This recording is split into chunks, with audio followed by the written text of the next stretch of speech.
He mocked me in front of his friends for not having a job. They didn't know I owned the company they all worked for until I fired them. I stayed silent through another evening of their cruel jokes.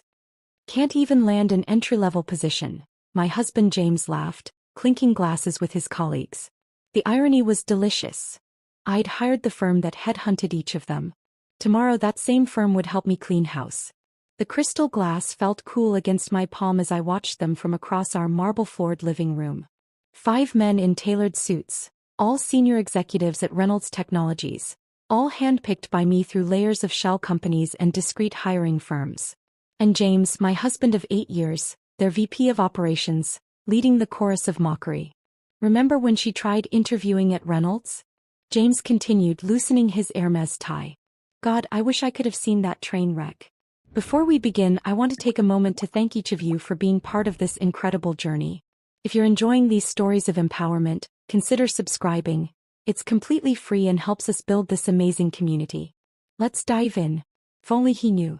That interview had been my quarterly inspection of middle management, carefully orchestrated through my labyrinth of holding companies. I'd built Reynolds Technologies from the ground up 12 years ago before I even met James. The company had been my first love, my redemption after watching my father's small business crumble under corporate raiders. At least she's persistent, chuckled Michael from marketing. How many rejections this month, James? Lost count, James smirked, reaching for the 30-year-old scotch I'd bought. My scotch. Everything in this house. The art on the walls, the imported furniture, even the fancy watch on his wrist. All paid for by the company he thought had rejected me. I took another sip of water, maintaining my practiced mask of quiet humiliation. The same mask I'd worn when I first met James at a charity gala. Back then I'd already learned the hard way that success attracted parasites. 3 failed relationships with men who saw me as their ticket to luxury had taught me caution. So when I met James, I decided to experiment. I presented myself as a struggling freelance consultant, driving a modest car and living in a small apartment. James had seemed different at first. Supportive even. You'll find your place, he'd said in those early days. Just keep trying. But as soon as we married and he moved into what he thought was our house, the mask began to slip. Success changed him, or rather revealed him. Hey honey, James called out now, his voice dripping with false sympathy. Maybe you should try the coffee shop down the street? I heard they're hiring baristas. More laughter. I forced a weak smile, playing my role perfectly. Inside, I was reviewing the documentation my private investigators had compiled over the past year. The unofficial meetings with competitors. The inflated expense reports. The small but steady leaks of company information that always seemed to benefit James's personal stock portfolio. I think I'll head upstairs, I said softly, playing the part of the defeated wife. Big day tomorrow, another interview. Don't wait up, sweetie, James called after me. We're celebrating Peterson's promotion. Might be a late one. Peterson, my latest plant in senior management. Tomorrow he would be the one documenting their alcohol-loose conversations, adding to the evidence we'd been gathering. In my private study, locked away from their drunken voices, I settled behind my desk. The hidden wall panel slid open silently, revealing my secure workspace. 3 monitors sprang to life, displaying Reynolds Technologies' real-time operations across the globe. A small empire, built through years of careful strategy and ironclad NDAs. My phone buzzed. A message from Sarah, my most trusted executive and one of the few who knew my true identity. Final documentation in place. Board members briefed. Tomorrow's meeting confirmed. I smiled, thinking of the carefully orchestrated revelation to come. The board had always known me as Alexandra Chin, the reclusive founder who communicated through encrypted video calls. Tomorrow they would meet their CEO in person for the first time, not as the mysterious figure behind the screen, but as James's unemployable wife. My fingers traced the edge of the termination papers on my desk. Not just for James but for every member of his little drinking club. Each document backed by months of evidence, reviewed by our legal team ironclad. The sound of breaking glass echoed from downstairs, followed by raucous laughter. Time was when such careless disrespect for my home would have angered me. Now it just added another piece to the documentation. Inappropriate use of company property for personal entertainment. I closed my eyes, letting the familiar hum of computers wash over me. Tomorrow would change everything. But tonight, I savored the calm before the storm, remembering my father's words. Success isn't about who has the biggest voice in the room, it's about who has the wisdom to wait, watch, and pick the perfect moment to act. The perfect moment had finally arrived. I heard James and his friends stumbling out to their waiting cars, their drivers, my employees, discreetly documenting their intoxicated state with dashboard cameras. More evidence for their files.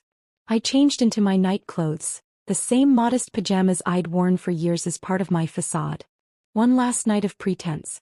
Tomorrow I would wake up as James's underestimated wife. But by sunset I would be revealed as Alexandra Chin, CEO of Reynolds Technologies, and the architect of their downfall. Through the bedroom window I watched their cars disappear into the night. In 12 hours they would arrive at their offices, nursing hangovers, completely unaware that their world was about to implode. The thought brought a small smile to my face as I drifted off to sleep, dreaming of tomorrow's sweet revelation. Morning arrived with the precision of a well-orchestrated plan. I woke before James, watching him struggle with his hangover as he rushed to prepare for what he thought would be a normal day at the office. Little did he know I had arrived at Reynolds Technologies long before him. At 6:30 a.m., I entered through the service entrance, dressed in an intentionally unremarkable navy suit from a department store, a far cry from my usual designer wardrobe. Sarah met me in the basement security office, away from prying eyes. "Everything's in place," she murmured, handing me a visitor's badge. "The interview is scheduled for 9 a.m. with HR. James's team has their regular morning meeting at the same time. Peterson will keep them occupied." The visitor's badge felt strange against my blazer. Angela Martinez, interview candidate. For years I'd observed my company through cameras and reports. But today's performance needed a personal touch. A chance to witness firsthand how deep the rot had spread. I sat in the lobby, purposefully arriving an hour early, the eager candidate desperate to impress. The security guard barely glanced at me, too busy greeting the stream of executives arriving for their day of reckoning. I watched James stride through the lobby at 8:45, not even noticing me behind my prop reading material, the company's own annual report. "Ms. Martinez?" The HR representative, Thomas, appeared right on schedule. I recognized him from his hiring file, competent, but too eager to please the executive team. "Please follow me." The elevator ride to the HR floor was filled with the kind of small talk I'd engineered through our corporate culture initiatives. Great weather we're having, and traffic wasn't too bad this morning. All while employees nodded politely at the woman they assumed was just another hopeful candidate. Thomas led me through the open office layout I'd designed years ago. "We'll start with a brief skills assessment," he explained, followed by a panel interview with some of our team leaders. His tone carried that subtle condescension reserved for candidates they'd already decided not to hire. The skills assessment was almost insulting in its simplicity, basic coding problems I could have solved in my sleep. I deliberately made small mistakes, playing the role of the nervous applicant. Through the glass walls I could see James and his cohorts in their morning meeting, laughing about something. Probably another candidate they'd decided to toy with. "Well," Thomas said, reviewing my intentionally flawed work, "this is interesting." His pause spoke volumes. "Let's move on to the panel interview." The conference room he led me to overlooked the city. A view I usually enjoyed from my private office 20 floors above. 3 middle managers waited inside, all wearing the same expression of bored superiority. I recognized each face from their personnel files, knew their salaries, their performances, their secrets. "So, Ms. Martinez," began the first interviewer, not even bothering to introduce himself, "I see you've been between positions for some time." "Yes," I replied softly, adding a slight tremor to my voice. "It's been challenging in this market." "And what makes you think you're qualified for a position at Reynolds Technologies?" The second interviewer barely looked up from his phone as he asked. I launched into the carefully crafted story we'd prepared, a mix of genuine qualifications masked by apparent desperation. With each response I watched them grow more dismissive. They'd already decided my fate, just as they'd done to countless other qualified candidates who didn't fit their preconceptions. Through the glass walls I could see James passing by. He did a double take, then smirked, pulling out his phone. Moments later the interviewers' phones buzzed simultaneously. I didn't need to see their screens to know he was messaging them about his wife's latest embarrassing attempt at employment. The rest of the interview was a masterclass in corporate cruelty. Subtle jabs, exchanged glances, barely concealed yawns. I documented every microaggression, every breach of our HR policies, while maintaining my facade of nervous optimism. "Thank you for your time," Thomas said finally, his tone making it clear there would be no second interview. "We'll be in touch." As I walked toward the elevator, I heard James's voice around the corner. "No way, that was your wife? Man, she really is desperate. Did you see her suit? Probably from Target." I kept walking, letting their laughter fuel what was to come. In my purse, my real phone buzzed with messages from Sarah. Board members arriving early. Legal team standing by. Security ready to escort. The final piece of my charade was about to begin. I ducked into a restroom, entering the last stall where Sarah had hidden a garment bag earlier that morning.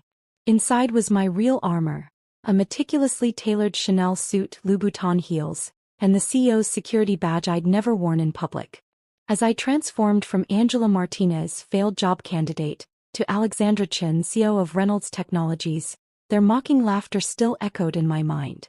In 30 minutes I would walk into the boardroom not as a supplicant, but as their ultimate superior. I checked my reflection one last time, adjusting the pearl necklace that had been my mother's. "Success is silent," she used to say, "until the perfect moment to roar." That moment was finally here. I stepped out of the restroom as Alexandra Chen for the first time in my own building, watching employees' eyes widen as they struggled to reconcile the confident executive before them with the nervous interviewee from moments ago. Let them stare. The real show was about to begin. The click of my Louboutins against the marble floor announced each step toward the executive floor. Employees scrambled to clear my path, their confusion palpable as they tried to place my familiar yet transformed face. The whispers started immediately, word of the mysterious CEO's presence spreading like wildfire through the building's messaging systems. I took the private elevator, the one James had always wondered about, installed for the Phantom CEO's exclusive use. As I ascended, Sarah's text confirmed everything was in place. Board members seated. James and team still in their morning briefing. Security standing by. The elevator opened directly into the boardroom's antechamber. Through the frosted glass, I could see the silhouettes of our board members, all aware of what was about to unfold. But first I had a different meeting to attend. I turned left, heading toward the executive conference room where James and his inner circle were celebrating their latest victories. Standing in the shadows of the hallway, I could hear their voices clearly through the door left carelessly ajar. "You should have seen her face during the interview," James was saying, his voice carrying that smug tone I'd grown to despise. "My own wife thinking she could actually land a position here. I mean, what's next? Trying to become CEO?" Raucous laughter followed. "Classic case of delusions of grandeur," Michael from marketing added. "Remember when she tried giving us advice about the Thompson account at your birthday party?" "Oh God, that was priceless," another voice chimed in. "Telling us how we should restructure our client approach. Like she has any idea how this business works." The irony was exquisite. The Thompson account had been my strategy, carefully fed through intermediaries. It had saved the company millions and earned us 3 additional major clients. Should we tell her she failed the interview or let HR do the dirty work? James asked, triggering another round of laughter. It was time. I stepped into the doorway, my presence casting a shadow across their morning coffees. The laughter died instantly. "Actually," I said, my voice carrying the authority of 12 years of leadership, "I think I'll deliver that news myself." The shock on their faces was everything I'd imagined and more. James's coffee cup stopped halfway to his mouth, his face draining of color as he struggled to reconcile his wife's appearance with the aura of absolute authority I now projected. What are you doing here?" he stammered. "And dressed like the CEO of Reynolds Technologies?" I finished for him, stepping fully into the room. "Exactly like that, as a matter of fact." Michael started to laugh, then stopped abruptly when no one joined him. Peterson, my planted executive, was already gathering his things, a knowing smirk playing at the corners of his mouth. "This is a restricted floor," James tried, attempting to regain some control. "Security will be here any minute." "They're already here," I replied calmly as two security officers appeared behind me. Though not for the reason you think. I pulled out my phone, sending a single text. Immediately, every screen in the conference room lit up with a single document. The company's original incorporation papers, bearing my signature and photo. Alexandra Chin, I announced, watching their faces contort as the realization hit them. Founder and CEO of Reynolds Technologies. Or as you know me, James's unemployable wife. The silence was deafening. James's face had progressed from white to green, his eyes darting between my face and the documents displaying his wife of 8 years as the owner of everything he'd bragged about building. "This is impossible," he whispered. "You're just what, James? Just your wife? Just someone who couldn't even land an entry-level position?" I moved to the head of the table, my table, and sat down. "Tell me, how does it feel to realize you've been mocking your own boss for years?" Michael stood up suddenly, his chair screeching against the floor. "I should go." "Sit down," I commanded, my voice cutting through his panic. "None of you are going anywhere just yet." I pressed another button on my phone. The screens changed to display a compilation, security footage, email exchanges, recorded conversations. Every joke, every mockery, every moment of cruelty played out in high definition. "An interesting management style you've developed," I observed, watching them squirm. "Creating a culture of bullying, discrimination, and harassment. Did you really think I wouldn't notice? That I wouldn't care how you treated people you thought were beneath you?" "Alex, honey," James tried, his voice taking on the placating tone he used when trying to talk his way out of trouble. "We can explain." "Oh, I think you've explained enough," I cut him off. "In fact, you've been explaining for years. Every dinner party, every social gathering, every company event. You've made your character crystal clear." I stood up, smoothing my skirt. "The board is waiting next door to formalize what you've already accomplished yourselves, your immediate termination for cause. All of you." I looked each man in the eye, saving James for last. "Though I suppose I should thank you. You've made this decision remarkably easy." "You can't do this," James protested weakly. "I'm your husband." "Actually," I smiled, removing my wedding ring and placing it on the table, "as of this morning I'm just your C. And you're fired."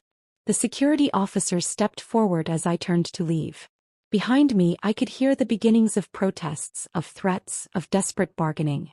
But I was already walking away, heading toward the boardroom where the real work of cleaning house would begin.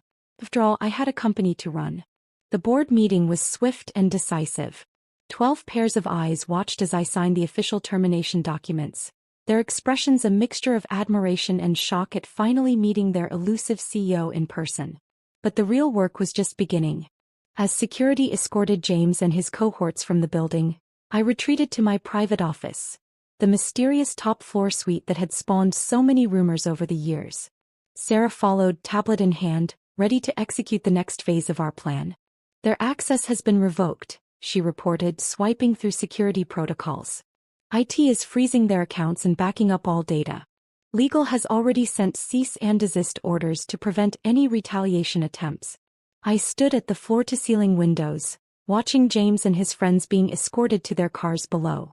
Even from 20 stories up, I could read the shock in their body language, the disbelief in their stumbling steps. "What about the house?" I asked, thinking of the home James thought he'd helped pay for. "The security team is already there, changing the locks. Your personal items have been moved to the penthouse as planned. As for James's things..." Sarah paused, allowing herself a small smile. "They'll be delivered to his mother's house by this evening." I nodded, remembering all the times James had bragged to his mother about supporting me through my career struggles.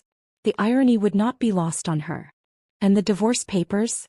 "Being filed as we speak. The prenup you had him sign is ironclad. He thought he was protecting his assets, never realizing he was signing away any claim to yours." A notification popped up on my private screen. James was already trying to damage control, posting on professional networks about strategic differences with Reynolds Technologies management. I watched as Sarah's team swiftly countered with the truth. A carefully worded press release about the company's zero-tolerance policy for workplace harassment and discrimination. "His LinkedIn profile still lists him as VP of Operations," I noted.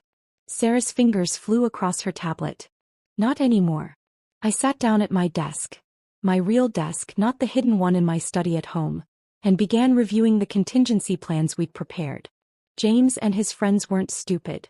Wounded pride would soon give way to anger and potential retaliation. Their non-competes? Already activated. They won't be working in this industry for at least 3 years. We've also notified all major competitors about the circumstances of their termination. No reputable company will touch them. I pulled up the security footage from their exit interviews. James still in denial, threatening to expose me. Michael breaking down in tears when he realized his stock options were worthless. The others alternating between begging and threats. Their projects. Peterson has already assembled transition teams. No critical operations will be affected. Sarah paused. Though I suggest we audit everything they've touched in the last year. Make it 3 years, I corrected, remembering snippets of drunken conversations about creative accounting. And flag any clients they've had personal contact with. My phone buzzed, James using his personal number. I declined the call, watching as it joined the growing list of blocked numbers.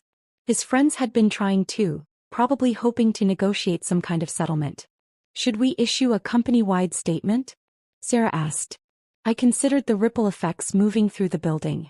By now, everyone would know that their mysterious SO was James's supposedly unemployable wife.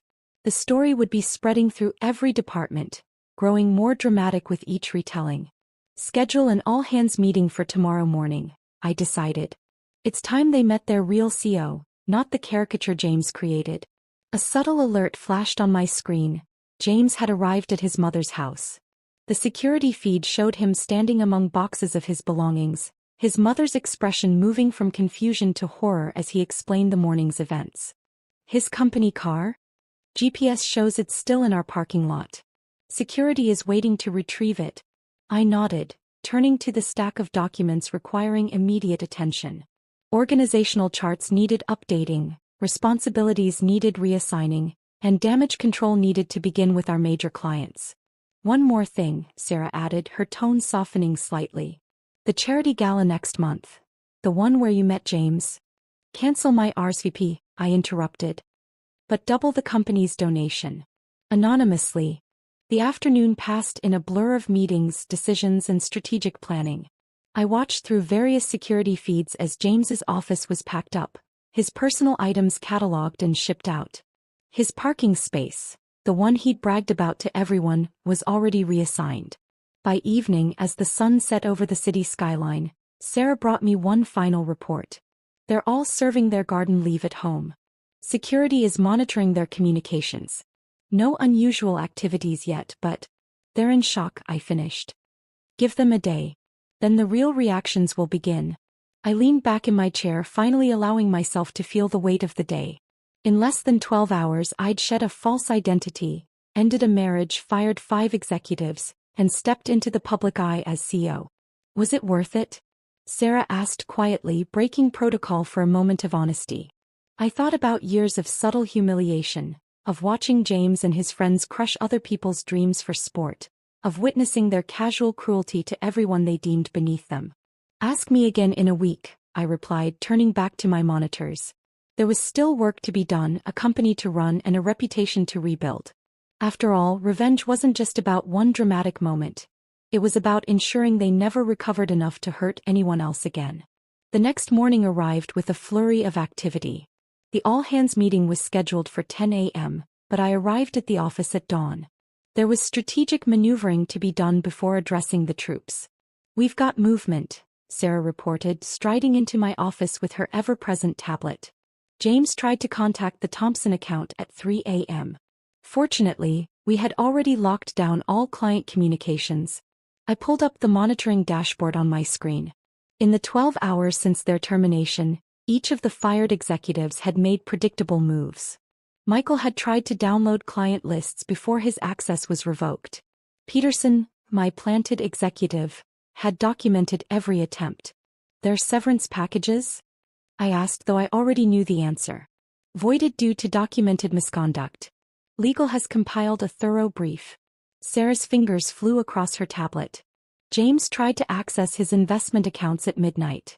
He seemed surprised to learn that his stock options were worthless. I smiled, remembering all the times he'd bragged about his company shares at dinner parties. He'd never bothered to read the fine print about misconduct clauses. What about the others? 2 have already reached out to competitors. We've documented the attempts. Clear violations of their non-compete agreements. Sarah paused. And James's mother has been quite vocal on social media about her daughter-in-law's betrayal. I pulled up the social media monitoring feed. The story was spreading, but not in the way James had probably hoped. Former employees were coming forward with their own stories of harassment and discrimination. Each post reinforced our narrative of necessary corporate housecleaning. Time for the next move, I announced, pulling up a carefully prepared email. With one click, I sent invitations to one-on-one meetings with every employee who had reported to James and his inner circle. That's going to cause some anxiety, Sarah observed. Good. I want them off balance. I stood, smoothing my skirt. Have security do another sweep of James's office. Check for any hidden documents or devices. The morning unfolded like a well-played chess game. While James and his friends were presumably nursing their wounds and plotting revenge, we were systematically dismantling their corporate legacy. At 9:45, I stood before the mirror in my private bathroom, making final adjustments to my appearance. The woman staring back bore little resemblance to the meek wife James had mocked for years. Today's armor was a steel gray Armani suit, accessorized with quiet but unmistakable power. The auditorium is full, Sarah reported. Everyone's waiting. I nodded, gathering my thoughts. Start the recording. The all-hands meeting would be documented for legal purposes, and to ensure our message reached every employee across all time zones. As I walked onto the stage, the hushed whispers died immediately. Good morning, I began, my voice carrying easily through the sound system. I'm Alexandra Chin, founder and CEO of Reynolds Technologies. Some of you knew me as James Morrison's wife. Today you'll know me as your leader. The silence was absolute. In the front row, I could see the HR team squirming, probably remembering yesterday's sham interview. Yesterday we terminated 5 executives for cause. You've all heard the rumors. Yes, one was my husband. Yes, it was because of documented misconduct, harassment, and abuse of power. I paused, letting that sink in. But today isn't about them. It's about us. About the company we're going to be moving forward. For the next hour, I outlined my vision for Reynolds Technologies. With each point, I systematically dismantled the toxic culture James and his friends had fostered. New reporting structures, enhanced HR protocols, anonymous feedback channels, each announcement a calculated move in our corporate chess game. Finally, I concluded, my door is open. Not metaphorically, literally. Starting today, any employee can schedule time with me directly. No gatekeepers, no filters. The applause that followed was tentative at first, then growing stronger. As I left the stage, Sarah showed me her tablet. The company's internal messaging system was exploding with positive responses. Back in my office, the next phase began. One by one, I met with James's former direct reports. Each conversation was a delicate balance of reassurance and assessment, identifying potential allies and threats.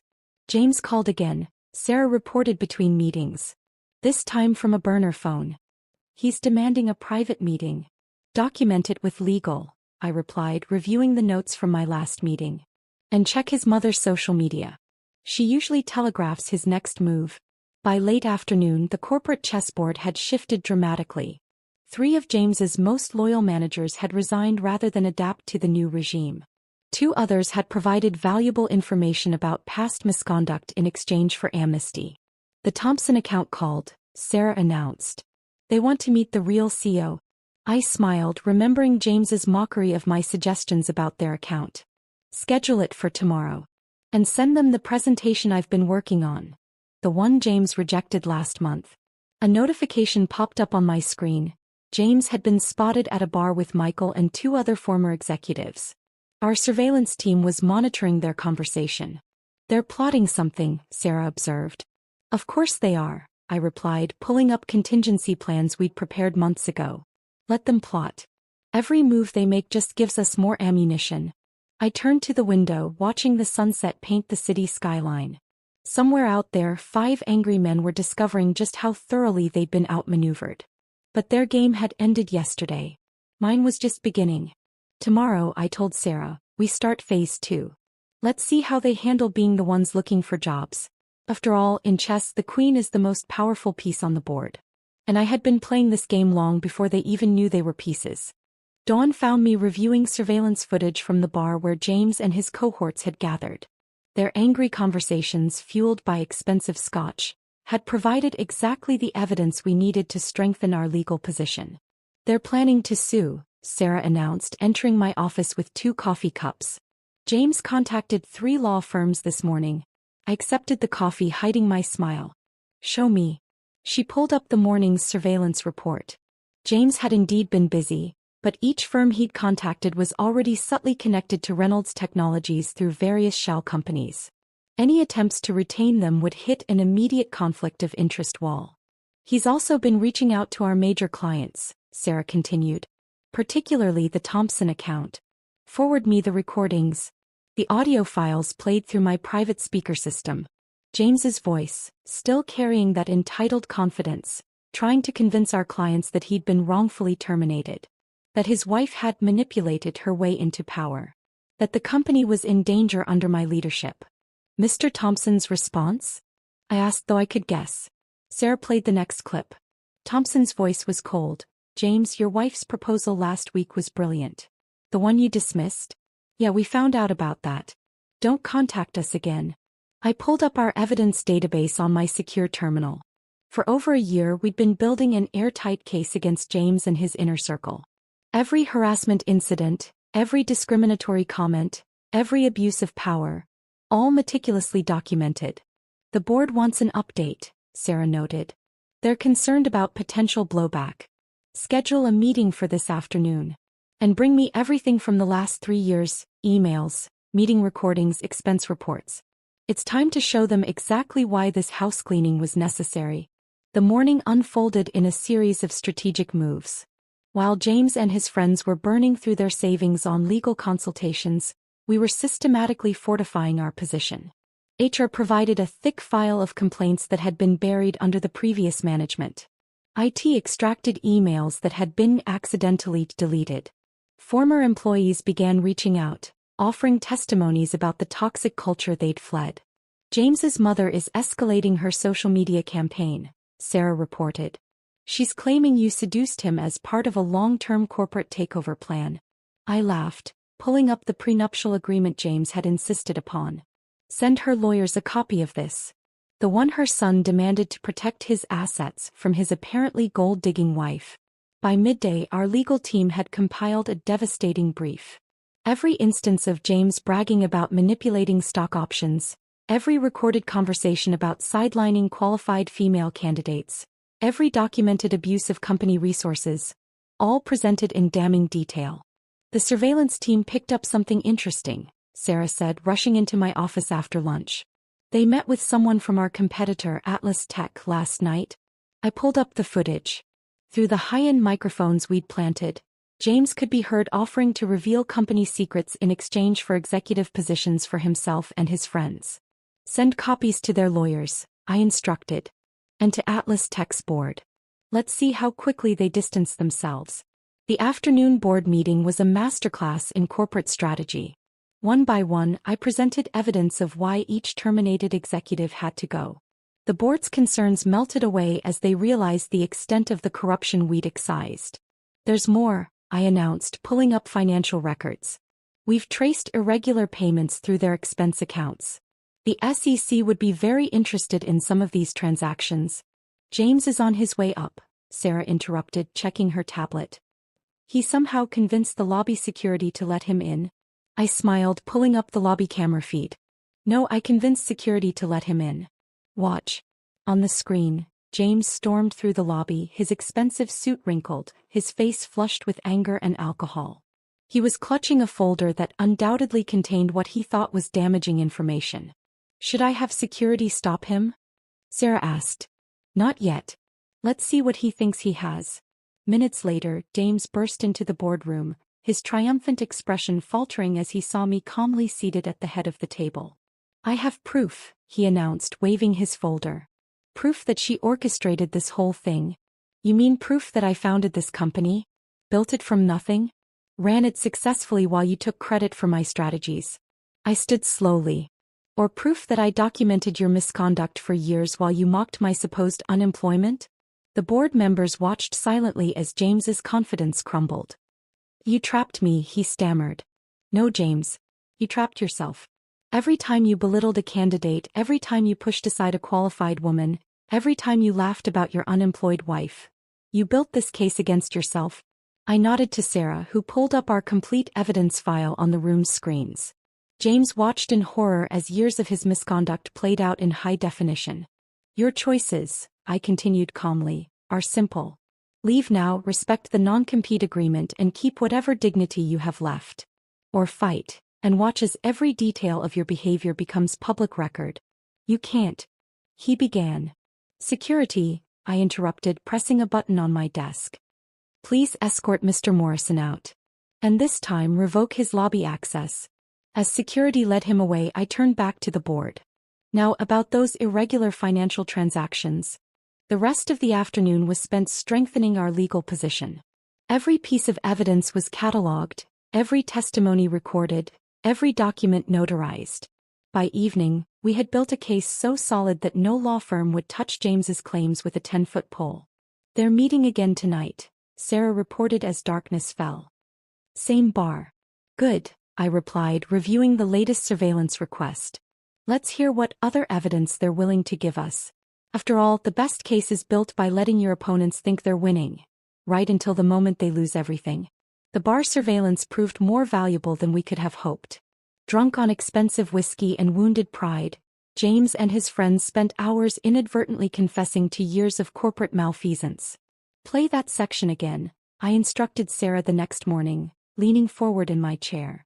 Through our high-quality surveillance feed, James's slurred voice filled my office. Remember that merger last year? The one that made us look like geniuses? Well, let me tell you how we really pulled that off. What followed was a detailed confession of insider trading, complete with names, dates, and dollar amounts.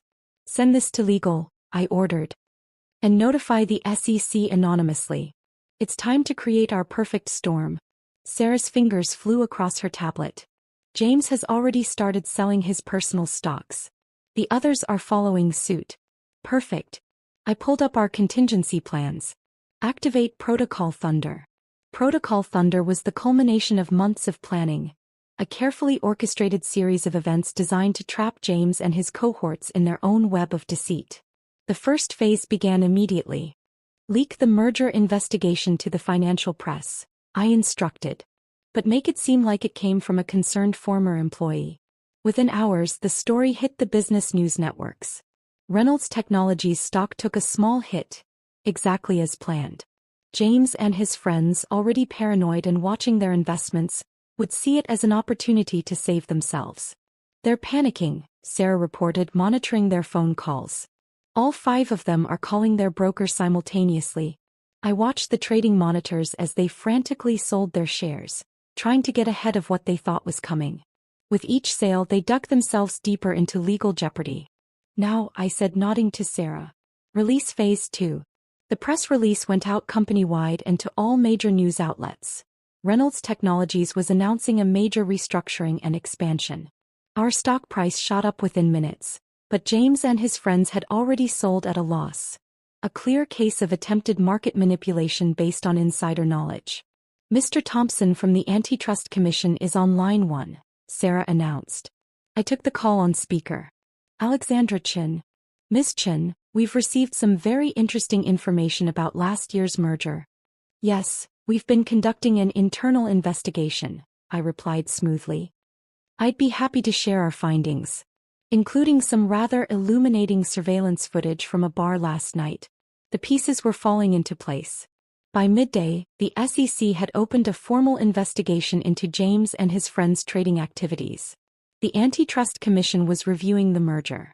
And our stock price was soaring as the market responded to our expansion announcement.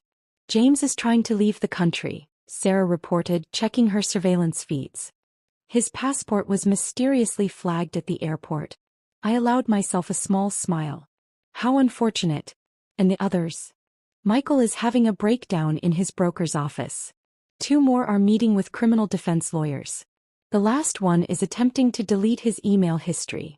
Not realizing we already have everything. The afternoon brought more developments. Our anonymous tips had sparked investigations at 3 other companies where James and his friends had previously worked. Former colleagues, sensing blood in the water, began coming forward with their own stories of misconduct. Their lawyers are requesting a meeting, Sarah announced. They're offering to settle. Decline, I replied, watching the latest news coverage. Let them sweat. By evening, the perfect storm was in full swing. The SEC investigation had expanded to include their personal trading accounts. The Antitrust Commission had frozen their assets pending review. And 3 separate class action lawsuits had been filed by former employees alleging systematic discrimination. James's mother has gone quiet on social media, Sarah noted with satisfaction. She probably saw the insider trading allegations, I replied. Even she can't spin that positively. A notification popped up on my screen. James was attempting to access his frozen accounts, growing increasingly desperate as each transaction was declined. Should we release the bar footage to the media? Sarah asked. Not yet. I stood walking to the window. Let's see how they handle tomorrow first. Tomorrow would bring the final phase of Protocol Thunder. While James and his friends were distracted by investigations and frozen assets, we had been quietly buying up their dumped shares through shell companies. When the market opened, Reynolds Technologies would announce a major government contract. One we'd been secretly negotiating for months. Their wives are calling divorce lawyers, Sarah reported, checking her tablet one last time for the day. Apparently, they're not happy about potentially losing everything due to their husband's fraud. I thought about the prenup James had insisted upon, thinking he was protecting himself from a gold-digging wife. How ironic that it would now protect my assets from his legal troubles. Send them all meeting invitations for tomorrow morning, I instructed. 9 a.m. sharp. They won't come, Sarah predicted. Oh, they will.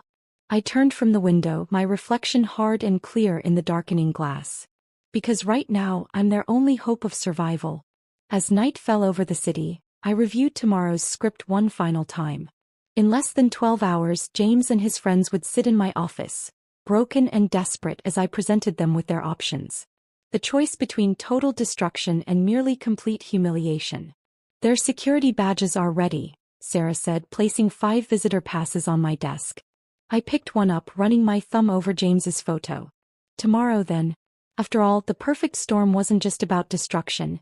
It was about forcing your enemies to acknowledge the lightning before the thunder struck. 9 a.m. arrived with the precision of a well-orchestrated symphony.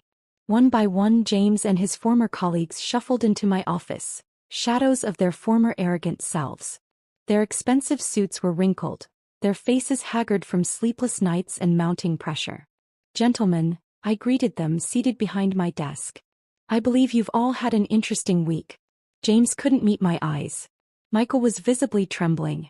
The others stared at their visitor badges as if they couldn't quite believe how far they'd fallen. The board is waiting, I announced, standing. Shall we? They followed me like condemned men to the executive boardroom. Through the glass walls, they could see the full board of directors seated around the massive table, along with our legal team and several SEC representatives. Before we begin, I said, pausing at the door, I want you to understand something. What happens in the next hour will determine not just your professional futures, but your personal freedom. The boardroom fell silent as we entered. Sarah stood at the presentation screen ready to begin. The SEC representatives had their notebooks open, pens poised. Members of the board, distinguished guests, I began, taking my place at the head of the table. We're here today to address several serious matters concerning corporate governance, financial misconduct, and systematic abuse of power. With a nod to Sarah, the presentation began. On the screen, evidence of their misdeeds played out in devastating detail. Trading records, surveillance footage, email chains, recorded conversations, a complete catalog of their destruction. As you can see, I continued as James sank lower in his chair, the pattern of misconduct extends far beyond simple workplace harassment. We're looking at securities fraud, insider trading, and criminal conspiracy. The SEC representatives were taking rapid notes. The board members' faces had turned to stone. Michael looked ready to faint.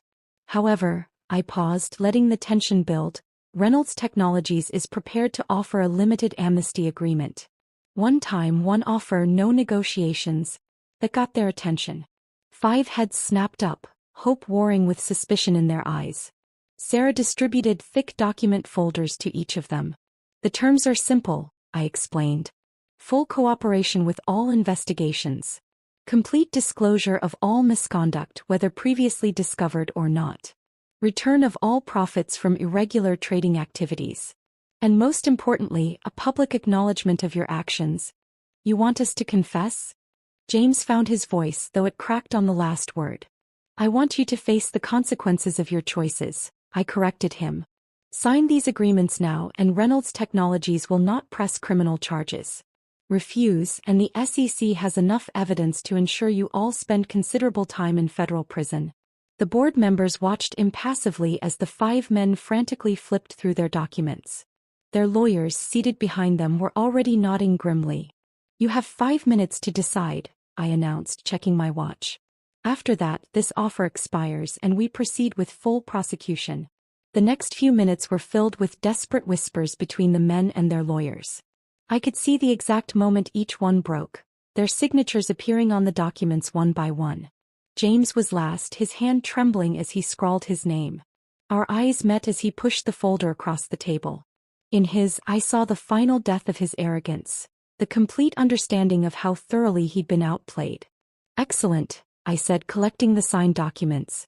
Sarah will now escort you to individual conference rooms where you'll begin your depositions with the SEC representatives.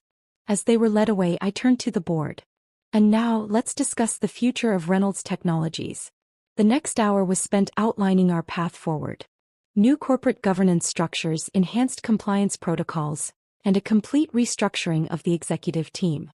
The board, having witnessed the precision with which I'd handled the crisis, approved every proposal unanimously. One last thing, I added as the meeting drew to a close. I wanted on record that every employee affected by the previous management's discrimination will be reviewed for reinstatement or compensation. The board's approval was immediate. After all, it was a small price to pay to avoid the publicity nightmare we'd saved them from. Later, in my office, Sarah brought me the preliminary depositions. They're singing like canaries, she reported. Each trying to save himself by incriminating the others. I scanned the documents, noting how quickly they'd turned on each other. Make sure their confessions are properly recorded and witnessed. We don't want any retractions later. Through my window I could see James being escorted to his car, his career and reputation in tatters. His lawyer was already on the phone, presumably trying to salvage what he could from the wreckage of his client's life. Their trading records? I asked Sarah. Being combed through by forensic accountants. Initial estimates suggest they'll each have to repay several million in irregular gains. I nodded, turning back to my desk. The company stock was up 15% on news of the governance changes. The business papers were already hailing Reynolds Technologies as a model of corporate accountability. Schedule a company-wide meeting for tomorrow, I instructed. It's time to rebuild what they tried to destroy. Sarah paused at the door. Was it worth it? I thought about years of watching them crush dreams, bully subordinates and mock anyone they deemed inferior. About all the careers they'd derailed and lives they'd impacted. Ask the people who'll get their jobs back, I replied. Ask the women who won't have to face harassment. Ask everyone who believed they'd never face justice. After all, the best revenge isn't just about punishment. It's about ensuring positive change for those left behind.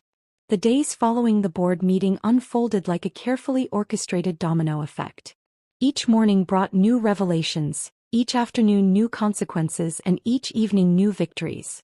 James's criminal defense lawyer quit, Sarah announced, entering my office with the morning briefing. Apparently, he tried to recant parts of his confession. I pulled up the surveillance feed from his deposition room. Send them the video of his voluntary confession. And the one where his lawyer advised him of his rights 3 separate times. The fallout was spreading beyond our corporate walls. 3 other companies had launched internal investigations after discovering similar patterns of misconduct during James and his friends' previous employments. Their professional networks were crumbling as former allies rushed to distance themselves. Michael attempted suicide, Sarah reported quietly, placing a news clipping on my desk. Is he stable? Yes. Under psychiatric observation. I nodded, feeling a complex mix of emotions. Make sure his medical bills are covered anonymously. And have HR fast-track the reviews of anyone he harassed or discriminated against. The media was having a field day. Business journals were running in-depth exposés on toxic corporate culture. Women's magazines wanted interviews about breaking the glass ceiling. Tech blogs were analyzing how the phantom CEO had orchestrated such a perfect takedown. James's mother gave an interview, Sarah said, pulling up the video.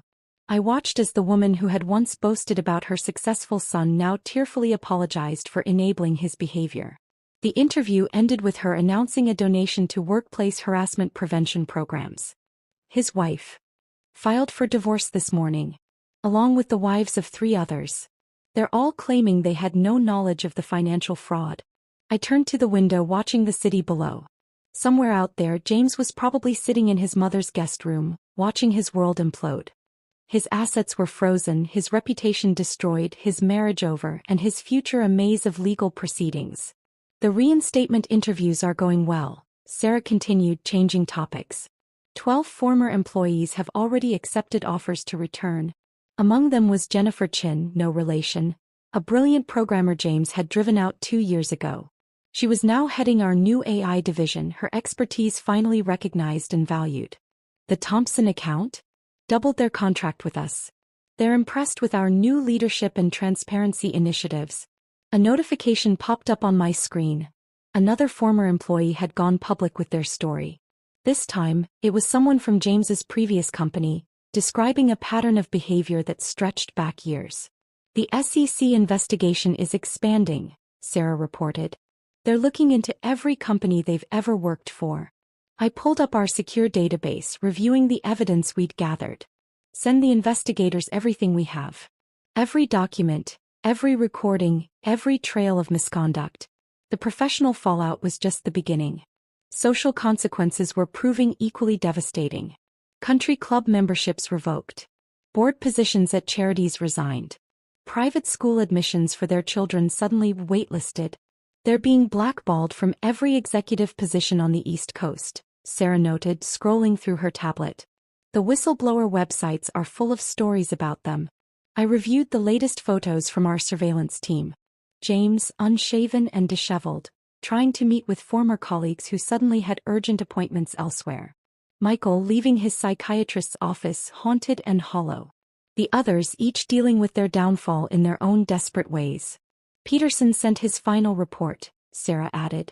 The transition team has completely restructured their former departments. Productivity is up 40%.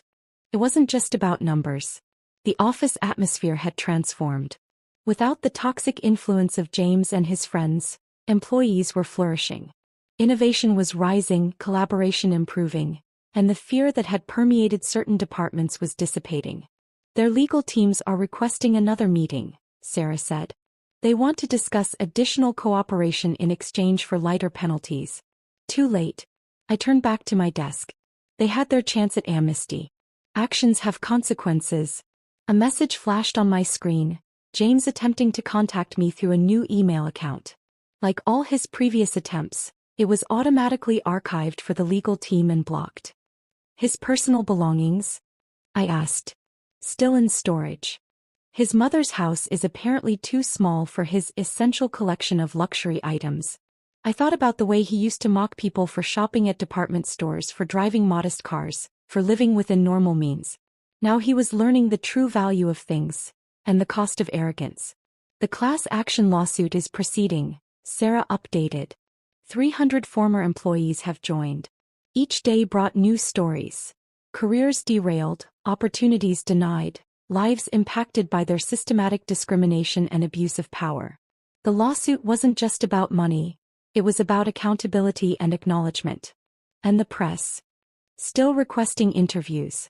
They're particularly interested in how you maintain the phantom CEO persona while being married to James. I shook my head. That story would stay private. A reminder that sometimes the quietest person in the room is the one you should watch most carefully. Schedule the follow-up board meeting for next week, I instructed. It's time to implement phase 2 of our corporate restructuring. As Sarah left, I reviewed the latest surveillance photos one last time. 5 men once so powerful and arrogant, now reduced to shadows of their former selves. Their fall from grace wasn't just professional. It was complete and irreversible. After all, the true fallout of revenge isn't just in the initial explosion. It's in the radioactive aftermath that ensures nothing can ever grow in its place. 6 months had passed since the day I revealed myself as Reynolds Technologies' CEO. Standing at my office window watching the autumn leaves scatter across the corporate plaza, I reflected on how completely the landscape had changed. The final numbers are in, Sarah said, entering with her tablet. Quarterly profits up 60%. Employee satisfaction at record highs. And the class action settlement was approved this morning. I nodded, turning from the window. The settlement would ensure that everyone harmed by James and his cohorts received proper compensation. More importantly, it had forced a public acknowledgement of their actions. And our former executives? Sarah's fingers danced across her screen. James is working as a junior sales associate at a small electronics store in Ohio. His mother's influence got him the job, but he's already on probation for attitude issues. The mighty had fallen indeed.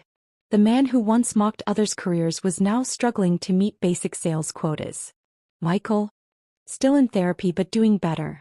He's published an online apology and is working with workplace harassment prevention groups. Seems genuine, actually. I picked up a framed magazine cover from my desk. Last month's Business Week featuring Reynolds Technologies' transformation. The article had praised our new corporate culture without ever mentioning the scandal that prompted it. The others. One's teaching business classes at a community college focusing on corporate ethics, ironically. Another is working at his brother-in-law's construction company. The last one moved to Alaska to find himself. Their falls had been spectacular, but that wasn't what I thought about most. Instead, I focused on the changes their departure had enabled. Jennifer's AI division? Sarah smiled. 3 new patents filed this quarter. The team she rebuilt is revolutionizing our entire approach to software development. Throughout the company, similar transformations had occurred.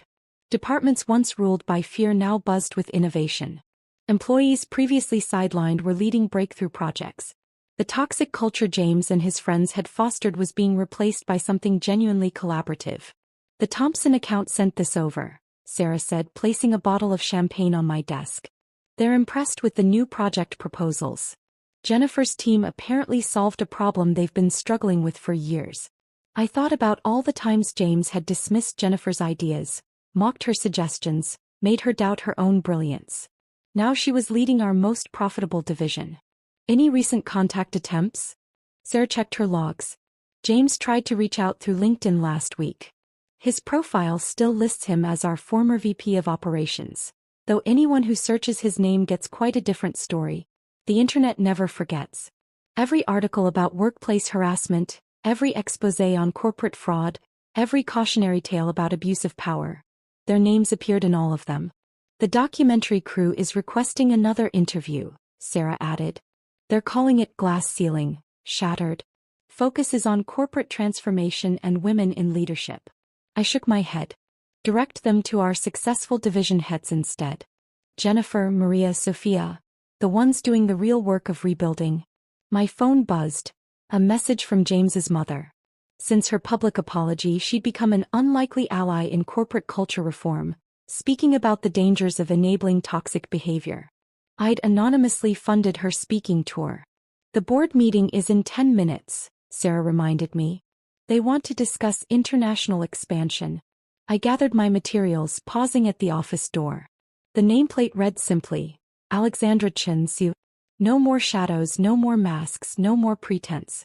It's been exactly 6 months, Sarah noted, falling into step beside me. Any regrets?